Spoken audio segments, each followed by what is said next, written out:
Nemki TV, our environment, our life. This platform, Pan-Africa Network for Clean Air Solutions by the Center of Science and Environment in Tanzania. I'm happy to see this distinguished gathering of the large number of environment and transport officials from different countries of Africa to discuss the solutions for controlling air pollution in our region. Tanzania has already started to develop emissions regulations and compliance system for the key polluters like the industries. We have what we call the Tanzania Bureau of Standards, where the air standards regulations were enacted in 2007. And those are the ones which NEMC are administering to ensure that industries, vehicles, and so forth are not polluting. This platform will help all of us to understand from each other the emerging best practices in different spheres of controlling vehicular pollution. It is encouraging to know that despite the problems, there is promising progress to reduce emissions from vehicles across the region. For instance, the countries of Africa are moving towards adoption of a 50 ppm sulfur fuels to reduce emissions from vehicles. Tanzania is among the first few countries in Africa to have already introduced 50 ppm sulfur fuels.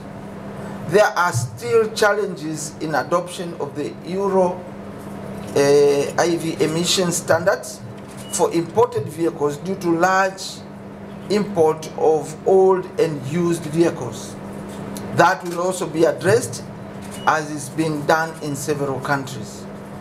Tanzania is also among the leading countries in the region that has started to modernize and scale up public transport systems to reduce dependence on personal vehicles for emission reduction. Dar es Salaam has implemented one of the finest BRT systems. Also, the minibus fleet in different cities meet the sizable travel demand. The share of sustainable mobility in terms of usage of public transport and walking is already very high. There are policies to promote sustainable mobility by building appropriate infrastructure. Tanzania is also developing its national electric vehicle policy to expand its electrical vehicle market and to achieve zero emission trajectory to clean up the air and also decarbonize transport. This policy will particularly aim for market transformation in Dar es Salaam, Mwanza, and Dodoma for faster growth in electric vehicle fleets and have a special focus on electrification of commuter buses, 3- and 2-wheelers. This will be important for low carbon and zero emission growth.